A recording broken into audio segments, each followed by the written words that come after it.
welcome. It's Tariq Harris, a message from you. I'm out here in Compton with the Compton Cowboys and the Compton Junior Posse. Make sure you guys tune into them. They're doing a lot of amazing, wonderful stuff for the community and uplifting the youth. We're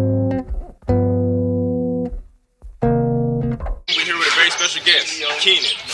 How you doing today, man? I'm good, man. Good to be here. Yeah, he's also the ranch supervisor of the Compton Cowboys ranch. So tell us how that's like. Man, that right there is it's a job for sure. Wake up early, 6 o'clock in the morning, clean the stalls, feed them, make sure they got water, and then they got to exercise. So, like, a day-to-day lifestyle is non-stop. You're always doing something, always cleaning something, always doing something with the animal, with the horses and stuff like that. So it's pretty, I ain't gonna lie, it's kind of stressful. Yeah. It can be stressful, but it's, I enjoy it. So let's backtrack a little bit. Tell us about the upbringing. Where'd you grow up at? I was actually born in Oakland, California. I moved out here when I was 7 years old. My sister had a horse in Oakland, so I kind of just grew up always with a horse, you know. And then I found this program, and I fell in love. I've been in Compton since I was 9 years old, and I'm 29 now. I'll be 30 in October. So it's like I shouldn't be here. I feel you, man. A lot of us can relate to that. You shouldn't be here. So the transition from Oakland to Compton, California, what was that like for you? Like from the culture shift to everything? Oh man, it was like a whole 360. You feel me? Like from the clothes that you wear in Oakland is totally different from Compton. You wear chucks and black and white Compton hats, and out there it's like totally different. So my transition wasn't that bad because I was so young. I didn't really adapt to one side or the other side, one city, the other city. I like Compton. Yeah. I like Compton. Fell in love with Compton, huh? Yeah. That's cool. We're about to have an exclusive inside look of the Compton Cowboys ranch. Ready to give us a tour? Let's do it. Yeah, so this week gonna start in the gym. Our gym area was actually donated to us by one of our good friends. And the mural was also donated by some more good friends. Everything, we pretty much do everything based off of, donations. Right. You feel me? That's how we survive and strive. People, hey, you guys need this? Yeah. Somebody brought us like 200 chairs one time and was like, we can't really use that. But it's the thought that counts. You feel me? Right. So let's just swivel out this way. So this, it says welcome to Richmond Farm. Right. And the Richmond Farms is actually the whole community. Every house has their own backyard and they got their own things, but the Richmond Farms area was established in 1888. So it's been around for a long time. So what's Richmond Farms? So that's like this whole neighborhood as a whole? Or? The whole neighborhood. Everybody in this neighborhood has agriculture, backyard. And if you drove down the street, you didn't see no sidewalks. Yeah. Because this area back in the day was farmland. Right. You feel me? A lot of houses got dirt. Simple as that. Ain't no grass. It's pretty much dirt. Right. That's the reason why it's so flat. The land. Yeah. Okay. Yeah. And then the word Richland came from the actual soil being rich, right? Because we have horse poop, and it enriches the soil, so that's why it's considered Richland. Pretty crazy, right? Yeah, you learn something every day because people don't even think like Compton has agriculture. They wouldn't. If you know everything about Compton, all the negative stuff they portray on the TV screen. Right. You tell somebody, oh, listen, there's horses in Compton, they're gonna be like, where? Yeah, they would think you're lying. They would think I'm lying. And then as soon as you get off that freeway, ain't no sidewalks. What's going on? Oh, it really is horses in Compton. People got goats, chickens, llamas, cows, you name it. Right. It's in this neighborhood. Horses, they're all out right now. They're all getting work done. But most of our horses donated. Right. People basically was about to throw the horse away. Couldn't afford it no more, or whatever the case may be. Right. So they give it to us. And we feed them, water them, giving them life again. Because they basically was getting rid of. But now they get to live again. That's good, man. So you guys just basically took care of abandoned horses? Yeah. And I mean, sometimes we buy them. Some people, but for the most part, we get people just give it to us, you know. Right. So how does it feel like when you ride out into town, right, and everybody's looking at you? Man, that's the coolest feeling in the world. That's for me. That's what separates. No, that's what gives me hope. You feel me? Like I could take my horse into a different neighborhood, and the whole neighborhood go crazy. Oh my God! I never seen a horse. Yeah. You know, so it's like that uplifting feelings that people be like. And mind you, these are inner city kids that have never seen, touched, or smelled a horse. Right. So it's like it's a joyful feeling. Yeah, you know what? It's sad because the only time most of us like inner city youth see horses is when the police is riding them. Yeah. Every now and then. Yeah. You know? Barely. So a lot of horses are out right now, but this horse, her name is Frozen. She's 5 years old. Beautiful. Was donated from Texas. They drove this horse. Two of them, her, and it's another one over there. They drove from way from Texas just to bring it to us. Wow. Yeah. Her name is Penny. Penny. Yeah, she looks like a penny. She do. Her color. You feel me? How old is she? She's like, I want to say like 13, 14. She looks a little bigger than her. Oh yeah. This horse over here, her name is Sugarfoot. Sugarfoot is the youngest one out there. She's only 3. She's the tallest one. She's only 3? Dang, she's huge. Yeah. She's gonna get a little bit bigger. Yeah. And her color, her coat is gonna change with the seasons. But she's considered like it's called a blue roan. Mm-hmm. And basically the spots on her whole body, they change colors based on the season. So right now she looks gray. In the wintertime she'll look blue. Wow. It's crazy. That's pretty cool. Yeah. I never knew like horses could change colors like that. Mm-hmm. You learn something new every day, man. Yeah. What breed of horses are they? She's a Tennessee Walker. Mm-hmm. So she can walk really fast, but she can't run. Okay. It's weird, you know. A quarter horse, basically they can go really fast in a quarter mile. So much going on, but this is our garden. So we teach the youth, not only can you ride a horse, but you can grow your own food. Right, you can. You don't have to rely on going to the store. You can literally just go right to your backyard. I got some stuff, some tomatoes.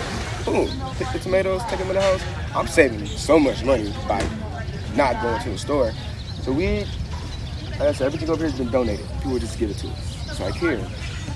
This hydroponic tower is worth about $5,000. Wow. It will produce vegetables 3 times as fast as opposed to just putting them in the ground.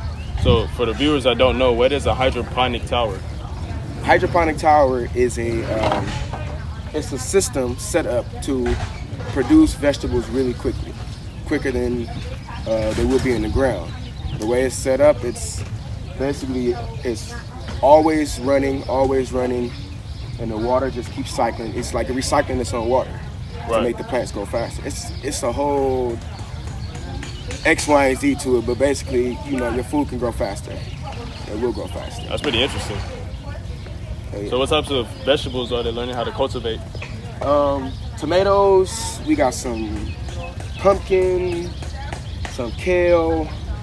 Just basically, depending on the season, whatever's in season, that's what we grow. Dirty, y'all. Yeah. I got another garden over there too. The second part of my garden. This is like personal stock. Okay. So we got some strawberries. what else is in it? Oh, gang of tomatoes. My herbs, unfortunately, died. Lemon tree, citrus tree, avocado tree, banana tree. Where's the bananas at? We ain't got none yet, but they coming. Man, that's cool. Y'all do bananas too? Yeah, I need to start coming over here and start building my garden, man. Oh yeah. We can set that up, definitely. Yeah. Let me know when I start doing watermelon. Man, listen. I thought we had something, but no, these are a squash or a pumpkin. I don't know. And I got apples. No apples. Thanks for coming on the show, man. Absolutely. You know, it's interesting hearing your story, your testimony. Oh, yeah. And also, like, you being a part of the Compton Cowboys legacy. Yeah. You know, that means a lot.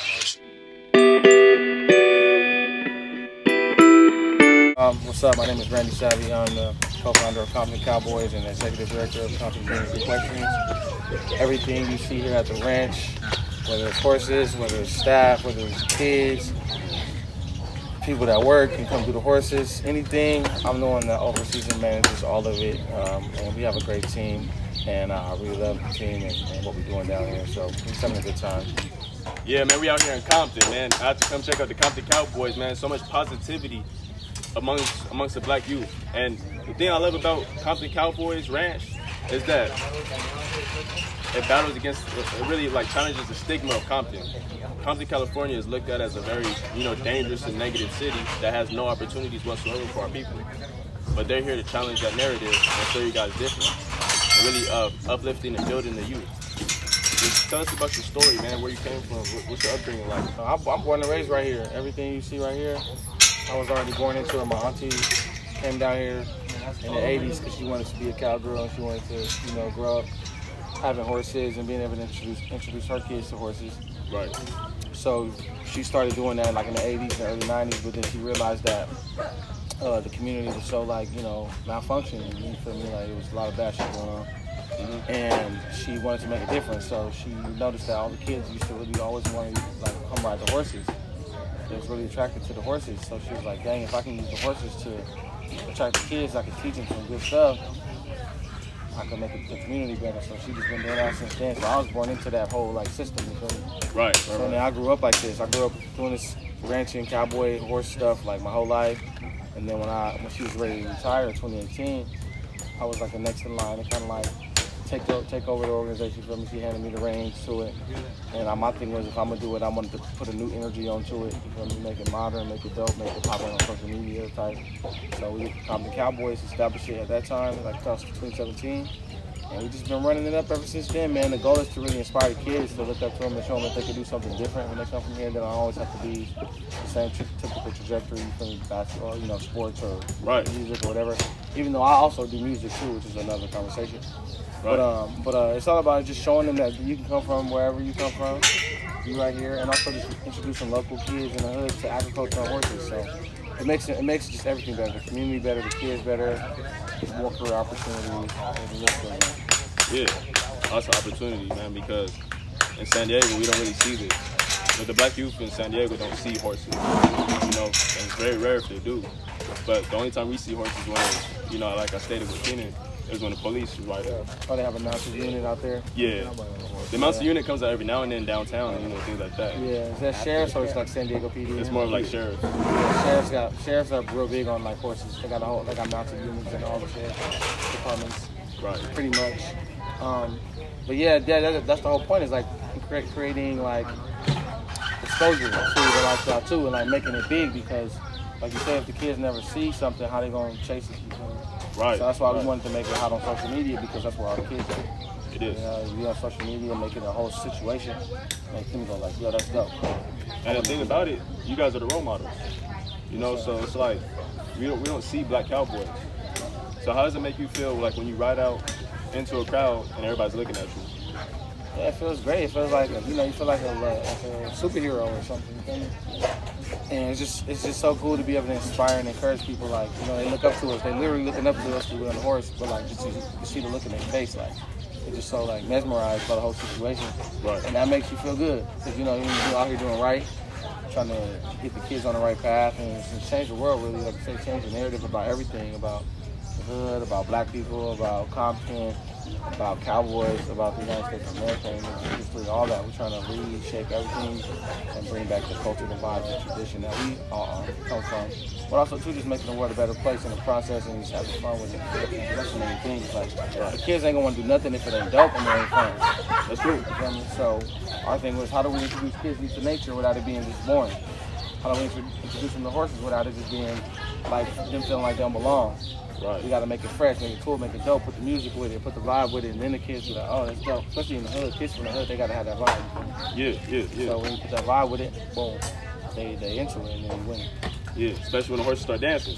Yeah. Like those viral videos, you know? Yeah. It's fun though, you know, and this is the most rewarding part of my job is being able to come out here and to see kids, you know, see the youth, local black and brown kids. That never really get these opportunities, you know, or they got to go far to get the opportunity, way out in the valley and different things like that. And then even when they go over there, nobody looks like them, so they don't feel like they're fit in. Right. That creates a situation of different type of energy as well. So they right here in the hood, bro. You know what I mean? Right. So Compton High School right there, Compton downtown, all that. So they can come right out their little wherever they stay around here, come right to a real ranch. And that's yeah. And even the name, Richland Farms. Like, a lot of people don't really understand the history of Compton, and that this right here is farmland that we're standing on. Yes, absolutely. Compton was founded as a farmland. The founder was real big on agriculture. He used to go to the world fairs and win all the awards, like having the biggest pumpkins, the biggest squash and stuff. Mm-hmm. And he settled in this particular area because of how rich the land is here. That's why he just called it Richland Farms. Mm-hmm. And he settled here, and then he was like, well, I know at some point the city's going to build up and develop, so let me make sure I make this town reserved for the farmers forever. So he deeded it to be he deeded it to the agricultural zone. What happens, they can't change the zoning. It's always going to be a farm town. And Compton started here. I always tell people it's ground zero. Yep. So growing up, how did like your peers view you, you know, by you being on the ranch and things like that? Yeah, you know, well, my immediate peers was part of it, so it was normalized. Oh, that's cool. Like that's what the Compton Cowboys is. That's just all of us that was growing up in together. We were homies riding and all that. So now we're grown now. We're just paying it forward. But the people that wasn't involved in it, they always loved it. They used to, you know, they'd come to the house, like, damn, bro, you got horses in your yard? Yeah, you know, the whole same thing. People get mesmerized. They want to come check it out.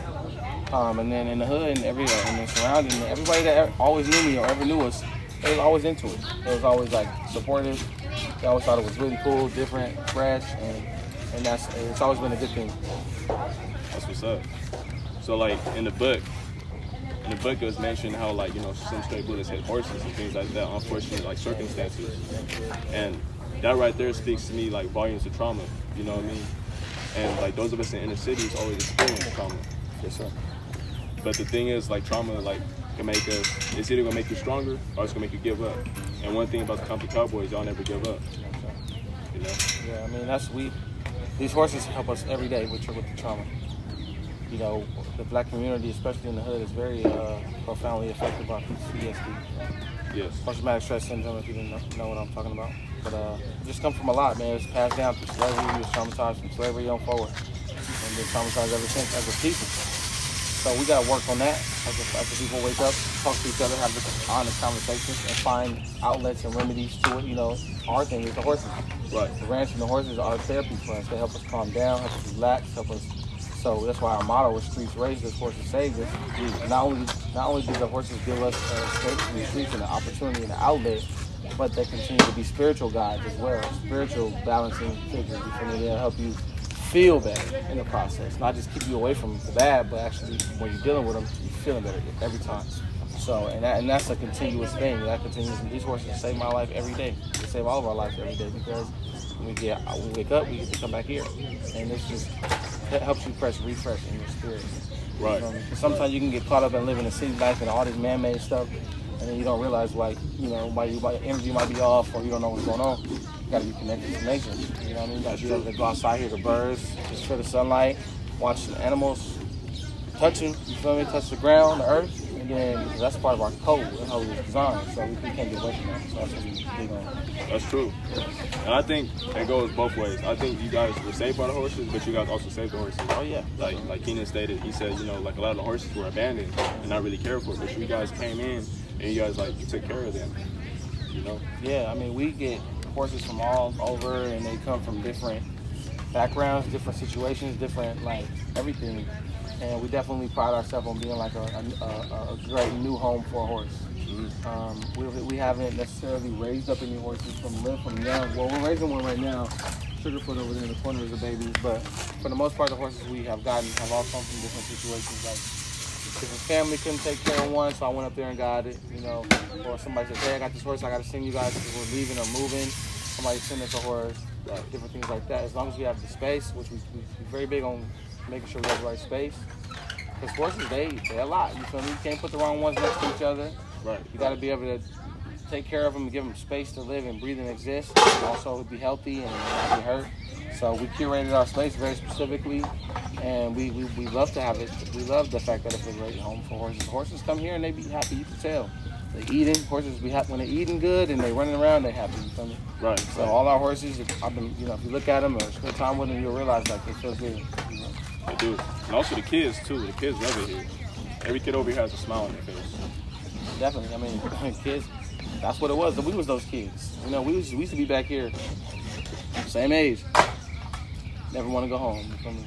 I lived here, so I was always home. So it was like a win-win for me. Right. Homies, they got to go back to the house. They all telling their parents like, man, I don't want to leave. Like, can I stay another day or whatever? Yeah. So just that energy is still here to this day. You know, we just the whole point is creating a magical, calming, and beautiful environment that has like a hold on you. You know what I'm saying? Because then when it has that hold on you and it's instilling good stuff in you, you're just gonna become a better person by nature of that circumstance. So kids never want to leave, and the parents always talk. You know, we always laugh about it. Like, man, my kid, I got. You know, most times in after school programs, the kids can't wait to leave. Right. And they don't even want to go in the first place. But what the win-win situation, the reason we win in the battle, even more than half the battle, is the kids want to come. They beg their parents to come. And then when they're here, they don't want to leave. Right. So now you win because you know you got them. Then when you got them, you just got to put the good stuff in them, send them on their way, and they end up being better people. That's good. Yes, sir. Because like everything around about this whole organization is just inspiring, inspirational. So I wanted to talk about like, where was you when you thought about like, you know, teaching the youth that they need to cultivate their own gardens and learn how to feed and sustain themselves in their own communities? Yeah, we've been having those conversations from pretty early on because our Chef Key, who you were just interviewing, he's real big on food. Like that's his whole thing, like healthy eats. You know, saying he worked in restaurants and he's done seen it all from top to the bottom, left and right. And he saw like the future is like, you know, making sure that he has sustainable, healthy stuff. So he started talking to me like, bro, we should start thinking about garden. You know what I'm saying? Being able to do farm to table, teach the kids that stuff in the process. And then that way we all have a healthy environment. We have healthy stuff to eat, and then we're teaching and educating youth. So I was all for it because we never had a garden when I was growing up. We just had the horses. Right. We just had animals. But he was making a strong point about the necessity of the greenery and that stuff that you can grow and eat and be healthier and be sustainable. So that was his whole position when he came down as a grown person. Because we all was young, grew up in it, went our separate ways, came back as grown people to like figure out how to do it, right? Right. So when I came back, I was like, well, we need to bring entertainment, social media, lights, camera, action to the ranch. That was, and a brand. That was my contribution. Right. His contribution was, well, we need to bring gardening, you know what I'm saying, all that stuff, like agriculture. I was like, okay, boom, that's what's up. Like, so everybody got their role, but yeah, he's real big on that. So we've been doing that for the last couple of years now, and it's working. It's nice. It is. That's cool. You guys have all kinds of different vegetables and plants and everything. Like growing up, I think that would have been like beneficial if we had that in school. If like school systems would teach us like how to cultivate and sustain our own communities, I think our people in our community would be like a lot further along the ways of like growing up and our development. You know. Well, you know, as a part of the initial master plan was to keep the black community down. Keep them out of research, bikes, and make sure that we don't have lifespan. And they don't reproduce as much and all that. So that was a part of the master plan from slavery, you know, from the beginning for our people. So we still, you know, the remnants of all that is still very much profound. So, but we have to wake up. And we are learning. We're educating ourselves and learning through other means. So I feel like the next generations are going to come along pretty well. You know what I'm saying? Because we're starting to see, okay, this is where it's going on. Liquor stores and gun stores and all this other stuff around the corner. Right. But you go to the valley, it's Whole Foods, it's all farmers markets, everything healthy. It's funny because, not funny, it's actually tragic, but it's ridiculous. Like, I grew up in this hood, bro, my whole life. But then I went to college all out, you know what I'm saying, away in the valley and different things. When you're in the valley and all that, you can't even find bad food. You gotta search for bad food. Right. Like, fried nothing. You gotta, you know what I'm saying? I was at work, like, somebody tell me where to go get some fried chicken at? Like, yeah. Damn, like, because I'm coming right here, I want to leave some Louisiana or something, some random shit. Yeah. And that was all like, I don't know. But when you hear it, you have to fight to find healthy food. Like, it's crazy. And that shit is all planned, you feel me? So we have to be the ones that redesign everything, guide the future, but it's all intentional, and so we got to be intentional about reversing it. Right, and the youth is the future, and they're going to teach the other generations coming up. Yes, sir. That's the beautiful thing about it. Yes, sir. It's kids, all about the kids, man. We have a lot of fun doing what we do. Making a name for ourselves, and people know who we are, and all the flashy stuff. That's just fun. Mm-hmm. But that's the reward from doing the good work, which is the kids, focusing on the kids. Like, that's, I think, what separates and distinguishes us from a lot of different businesses and brands. Because for us, it ain't just about the flash and the dope and the cool and the hype. Like, it's actually, the priority is the kids first. Like, making sure we have this ranch that these kids can come be at. Right. Take care of these horses, make sure the kids are, have access and can be around animals. We hyper focus on that.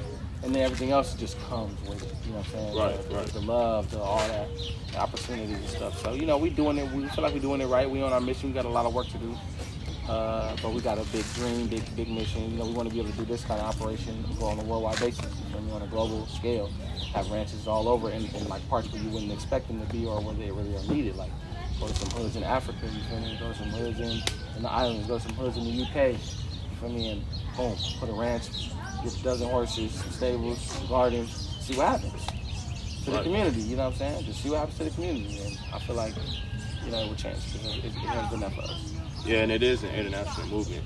I think that this movement right here is like beneficial for the whole community, not just like Compton, but Definitely. San Diego, UK, Africa. You guys are universal with this. Yeah, like, the whole point is to be able to get that global reach, so that way we can have some synergy. And like, it takes a village, you know what I'm saying? It's teamwork makes the dream work. A lot of this stuff don't work because somebody be one off in their trenches on their own, hammering away or something. So we gotta extend our hand, you feel me, and get out there and say, hey, this is what I'm doing. And then you'll realize that other people doing what you're doing too. And it's time to get with our brand and our mission and our movement. We wanted to bring out all the people that do what we do. Right. Put us all on the same accord. That's the goal. If you imagine all the Black Cowboys in all these places I named, imagine we all unified. We getting on the phone, we're like, okay, we're doing this, we're doing initiatives, I got this, doing an international thing, bro, and being organized. A lot of times, the difference between success and failure is just simply being organized. True. And so that's what we're trying to do, is organize the whole shit and take it to the top. That's what's up, man. So tell us about your music career. Yeah, the music is my heart and soul. That's what I love to do. That's my passion. Been passionate about music my whole life. I started doing music like 10 years ago, and I was trying to find my way. Been trying to find my way all this time, but coming home and being involved in the Compton Cowboys full time has really helped me find myself as an artist. So now I'm doing like my music is basically a reflection of the lifestyle and the brand of the Compton Cowboys. It's like the soundtrack to that. Right. And so now I'm working with Dr. Dre. You know what I'm saying? He produced my debut single. Shout out to Dr. Dre. Shout out to Doc. Yeah, so tell us about what's your music artist name? Like, my name is RandySavvy. You can go find my debut single right now. It's called Colorblind. It's on all streaming platforms. I actually just released the EP. It's also on all streaming platforms. It's called Late Night Ride. Mm-hmm. And yeah, it's a different thing. It's a new sound. It's like what the brand of and the movement of Compton Cowboys crashed down into a sound. Like, that's what it is. So when you hear it, it'll take it there. Right, so it's like a hip hop and country music blend, or is it just its own thing, or how would you word it? I would say that, but it's not something that you could think that you would. It's not something that you could imagine what it sounds like just by saying that, right? Because like, people have tried that. You got the Lil Nas X, the other people who have, even the country stars like Florida Georgia Line did the joint with Nelly, and like people have played around with the attempt at the sound, right? But they don't have that real life both. Like, I'm really from the streets of Compton, but I'm also really a cowboy, born and raised. So I actually have my life fully like represented in both spaces. So now, and as a passionate career musician, I'm putting that into my music. So there's nobody that's gonna be able to better present that than I do. Nobody's more well positioned to present the country hip hop blend than me. I'm just saying that's an example. It's not even debatable.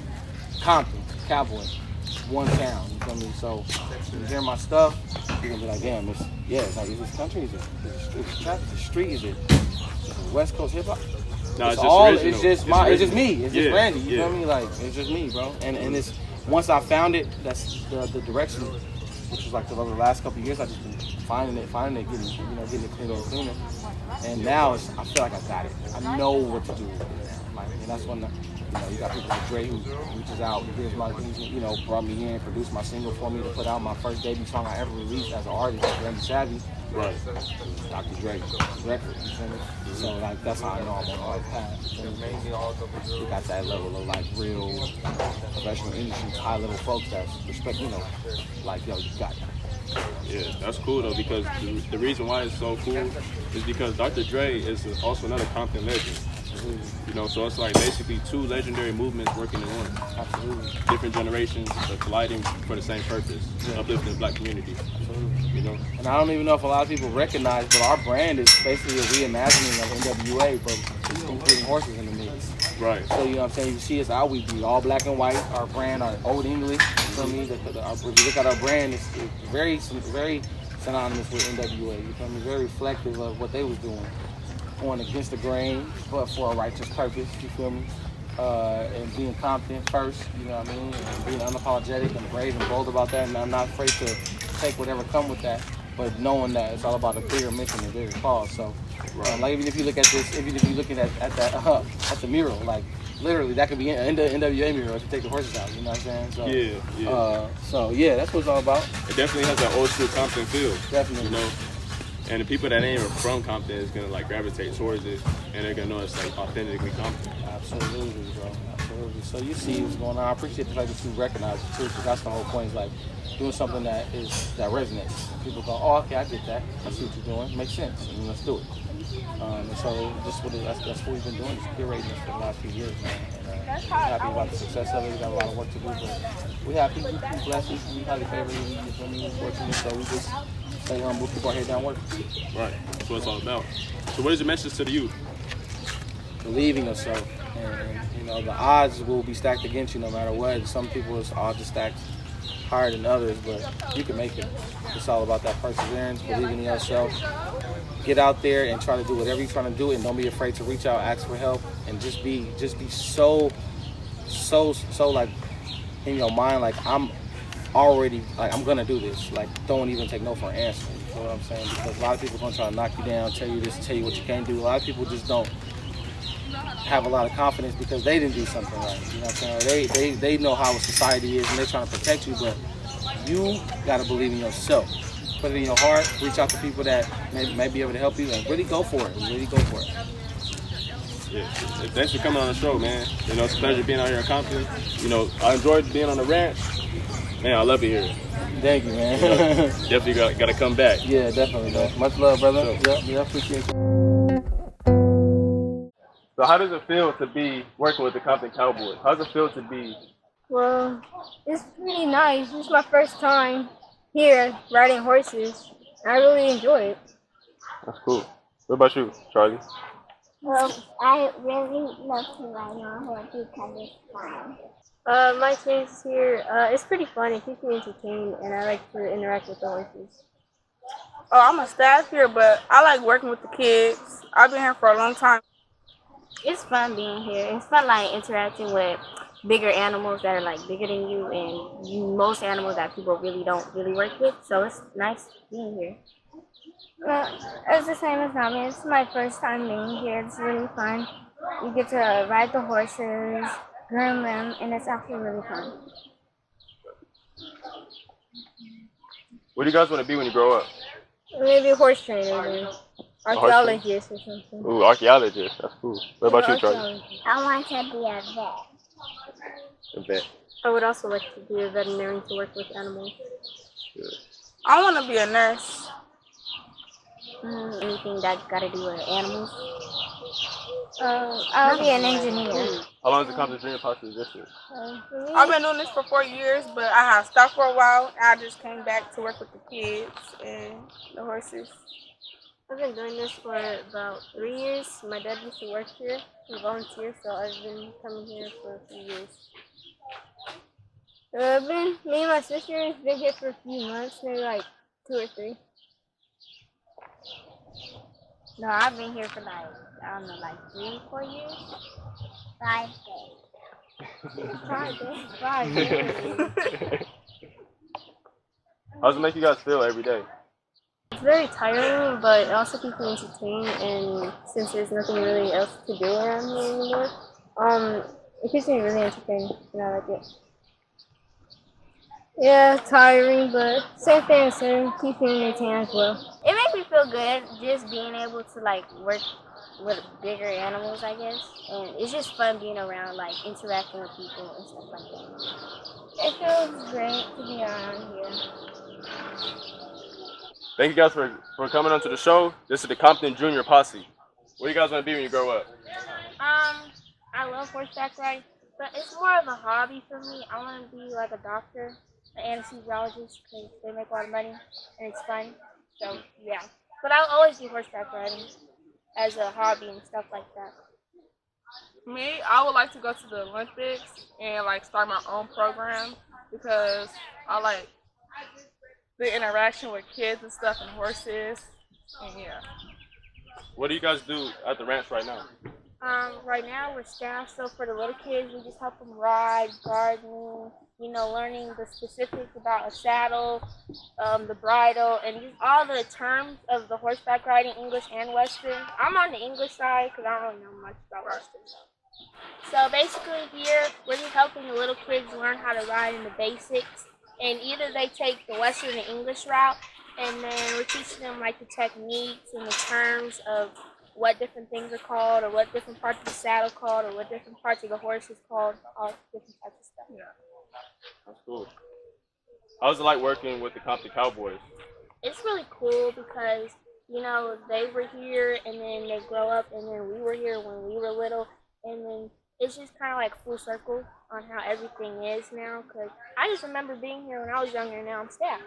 Right. And it's just cool to work with them and know that they did the same thing I was doing when I was younger. How do you feel about it? Me, I always wanted to be a staff here, like when I was little, growing up here. Well, I've been here my whole life, so it's kind of cool, like working with the little kids. I love kids also. Thank you guys. You're welcome. I'm Crossing with the Compton Cowboys. I'm an alumni for the Compton Junior Posse. My friends started this organization, so when I was introduced to horses, I'm not sure which horses we had, but it was a group of us, like two generations. I'm like the 3rd generation alumni. And so her kids had their friends and stuff that I rode with. And we learned like bareback first. Afterwards, we would be able to go out as a group to parades and rodeos and do different events.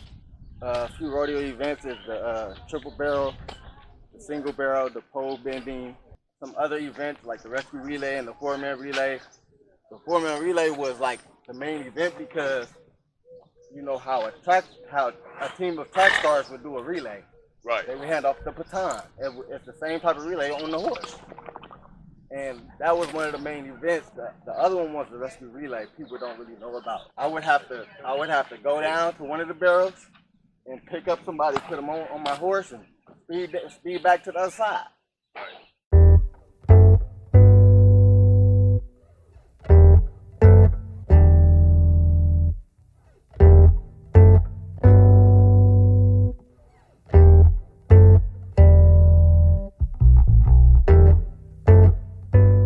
We enjoyed spending our time with the Compton Cowboys here today. Make sure you guys tune in. I'm your host, Tariq Harris, a message from the youth.